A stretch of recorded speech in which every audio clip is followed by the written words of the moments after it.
Hello everyone, स्वागत है आप सभी का एक बार फिर से आस्क मैडकेम के नेक्स्ट एपिसोड में। आज के इस एपिसोड में हम डिस्कस करने जा रहे हैं कि ऑर्गेनिक केमिस्ट्री में अगर हमें प्रॉब्लम हो रही हो तो ऑर्गेनिक केमिस्ट्री में हमें क्या करना चाहिए। क्या हमें ऑर्गेनिक केमिस्ट्री कंप्लीटली लीव कर देनी चाहिए CSIR नेट के लिए, या फिर हमें ऑर्गेनिक केमिस्ट्री अगर लीव नहीं करनी है तो क्या ऐसे इंपॉर्टेंट टॉपिक्स हैं जिन पर हमें ध्यान देने की जरूरत है।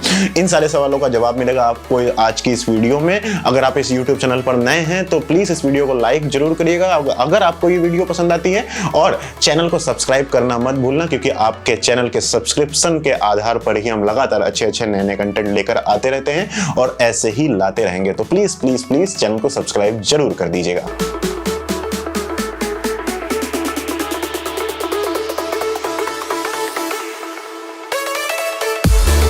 तो आज के सेशन में हम बात करेंगे कि नेट में अगर आपको ऑर्गेनिक में प्रॉब्लम होती है तो देखो यार, नेट में ऑर्गेनिक बहुत बड़ा हुआ है, बहुत ही ज्यादा बड़ा हुआ है। बहुत ज्यादा समस्याएं होती हैं इस टॉपिक से लेकर बहुत सारे लोगों को। अब समस्याएं हैं तो इसका इलाज भी है, लेकिन शॉर्ट टर्म की बात करें 2-3 महीने में अगर आपका एग्जाम आने वाला है तो उस पॉइंट ऑफ व्यू से अगर डिस्कस किया जाए फिर तो काफी प्रॉब्लम है। फिर तो अब एकदम से तो पूरा का पूरा टॉपिक पढ़ नहीं सकते हो, और अगर एकदम से पूरा का पूरा टॉपिक पढ़ नहीं सकते हो पूरी की पूरी ऑर्गेनिक केमिस्ट्री, मैं तो ये नहीं कह दूंगा कि 2 महीने में एकदम मेहनत करो, खूब मेहनत करो, आ जाएगी। नहीं आती है।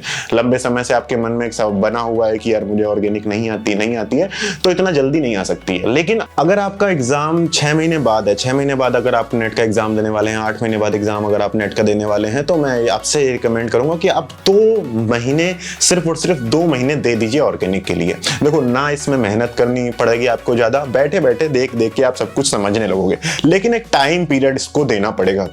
जब 1 महीना 1.5 महीना निकल जाएगा और आप वही ऑर्गेनिक उसी टाइप के क्वेश्चंस बार बार करते रहेंगे, बार बार पढ़ते रहेंगे, और पढ़ने से ज्यादा क्वेश्चंस करने पर फोकस करिए। जैसे आपने किसी एक टॉपिक को पढ़ लिया तो उसको 1 बार 2 बार रिवाइज करने के बाद फिर उसके क्वेश्चंस करके रिवाइज करिए उस टॉपिक को, ना कि GOC रिवाइज ही करते रहिए और GOC के क्वेश्चंस नहीं करेंगे तो कुछ भी समझ में नहीं आएगा। ठीक है, तो सबसे पहली बात, अगर आपका एग्जाम 8 महीने बाद है तो आप GOC को ध्यान दीजिए, और सीक्वेंस आपको पता होना चाहिए। सबसे पहले एरोमेटिसिटी, उसके बाद फिर आपको GOC, फिर रिएक्टिव इंटरमीडिएट, उसके बाद फिर रिएक्शन मैकेनिज्म के बाद आपकी रिएक्शन मैकेनिज्म के बाद हो गया आपका रीजेंट केमिस्ट्री के बाद नेम रिएक्शन, और नेम रिएक्शन के बाद आप क्या कर सकते हैं, पेरिसाइक्लिक रिएक्शन, और सबसे लास्ट में NMR और ऑर्गेनिक फोटोकेमिस्ट्री। ये सीक्वेंस आप रखिएगा, और स्टीरियोकेमिस्ट्री को भी स्टार्टिंग में आप मैनेज कर लीजिएगा। जब आपको स्टीरियोकेमिस्ट्री में प्रॉब्लम आने लगे, जब आपको लगे कि यार स्टीरियोकेमिस्ट्री हमें आनी चाहिए, हमारे क्वेश्चन नहीं हो रहे, तब आप स्टीरियोकेमिस्ट्री लगा लीजिएगा अपने साथ। लेकिन अगर आपका एग्जाम 2 महीने में 3 महीने में है तो फिर ऑर्गेनिक केमिस्ट्री का क्या किया जाए, कैसे इसका इलाज निकाला जाए।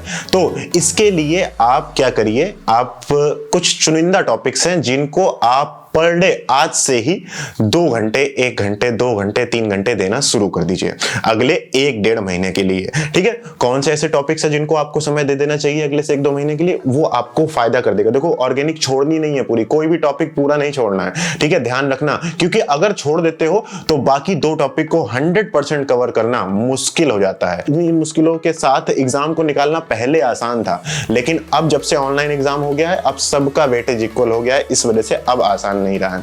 तो क्या करते हैं हम लोग, पूरे टॉपिक्स नहीं छोड़ते हैं और हर दिन 1 घंटे, 2 घंटे, 3 घंटे ऑर्गेनिक को देना शुरू कर देते हैं। और कौन से टॉपिक्स हम लोग जरूर पढ़ेंगे, reactive intermediates, reaction mechanism, general organic chemistry. ये 3 टॉपिक्स तो आपको पढ़ने ही पढ़ने हैं। इन टॉपिक्स से आपका बेस बनेगा, तभी आप ऑर्गेनिक केमिस्ट्री की अप्रोच समझेंगे। कौन कौन से, GOC, reactive intermediates and reaction mechanism, और इसके बाद रीजेंट्स, पेरिसाइक्लिक और नेम रिएक्शन। ये 6 टॉपिक्स हैं जो आपको महान बना देंगे आपकी फील्ड में, आपके रिजल्ट में, आपके एरिया में, आपकी लाइफ में। अगर आपने ऑर्गेनिक केमिस्ट्री में टॉपिक्स को करना चाहते हैं तो इन टॉपिक्स को जरूर कर लेना। कौन कौन से, फिर से बता देना हूं, GOC के बाद रिएक्टिव इंटरमीडिएट, रिएक्शन मैकेनिज्म। इन 3 टॉपिक को बढ़िया टाइम देना, अच्छे से समझने की कोशिश करना।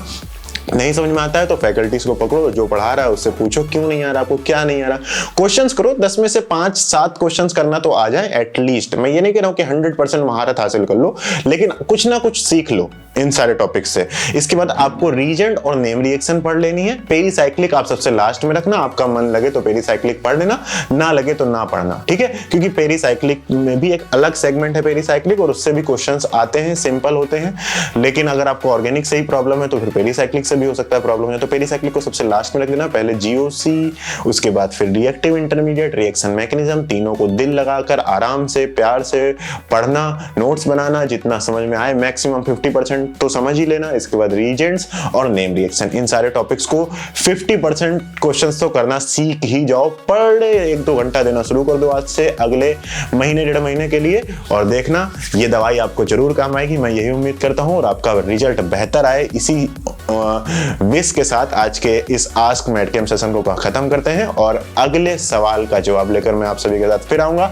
कमेंट जरूर करना, वीडियो अच्छी लगी हो तो लाइक जरूर कर देना, और चैनल को सब्सक्राइब जरूर कर देना। और प्रीवियस ईयर क्वेश्चन सीरीज मैडकेम के यूट्यूब चैनल पर चल रही है या फिर आने वाली है, इसलिए चैनल को सब्सक्राइब करके अपने दोस्तों के साथ इस इंफॉर्मेशन को जरूर शेयर कर देना। Thank you so much guys for joining us in this session.